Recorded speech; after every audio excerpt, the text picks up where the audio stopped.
है। भारत माता की। आज अतिशय आनंदाचा दिवस आहे। आपले लोकप्रिय आमदार तरुण आमदार रविभाऊ राणा यांचा वाढदिवस आहे। कोणता वाढदिवस आहे मी विचारत नाही। 25वा 25वा रविभाऊचा म्हटलं तर नवनीत ताईचं 16वा म्हणावं लागेल। आणि या कार्यक्रमाला आलेले आपले पालकमंत्री चंद्रशेखरजी बावनकुळे, सर्व आमचे सहकारी आमदार तायडेजी, वानखडेजी, जिल्हाधिकारी, सर्व अधिकारी, सर्व व्यासपीठावरचे मान्यवर लोक आणि सर्व उपस्थित माझ्या बंधू भगिनींनो, पालकमंत्री साहेबांचा आभार मानतो की ते वारंवार मधल्या लोकांच्या सुखदुःखात सहभागी होतात। रविभाऊ खरं आहे, कारण की जेव्हा पालकमंत्री बावनकुळे साहेबांचं नाव जाहीर झालं तेव्हा सर्वांना आनंद झाला, परंतु अमरावतीला जो अनुभव होता की पालकमंत्री बाहेरचा असला की पालकमंत्र्याचा अभाव जाणवायचा।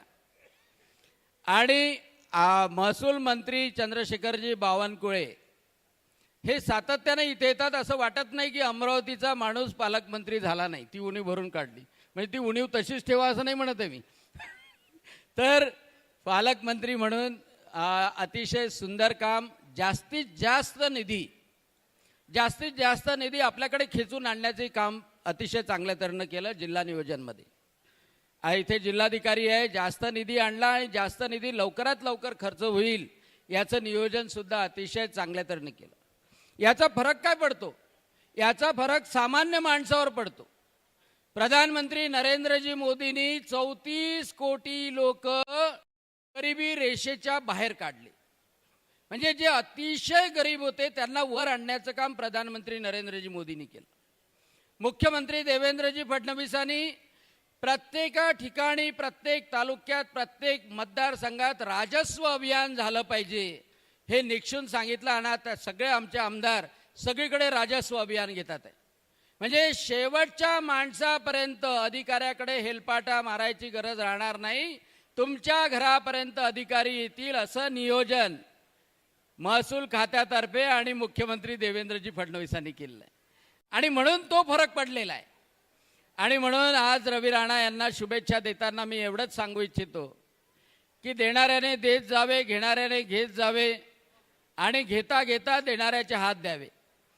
कारण की एखाद्याजवळ संपत्ती असू शकते परंतु नियत नसते, परंतु रवी राणा, नवनीत राणा यांनी अतिशय चांगल्या तऱ्हेने गोरगरिबांना मदत करण्याचा वसा उचललेला आहे।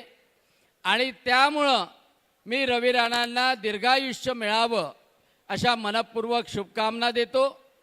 आणि राजस्व अभियानाच्या माध्यमातून महाराष्ट्र सरकार आणि विशेषतः महसूल खातं, जिल्हाधिकारी आणि सर्व अधिकाऱ्यांच्या माध्यमातून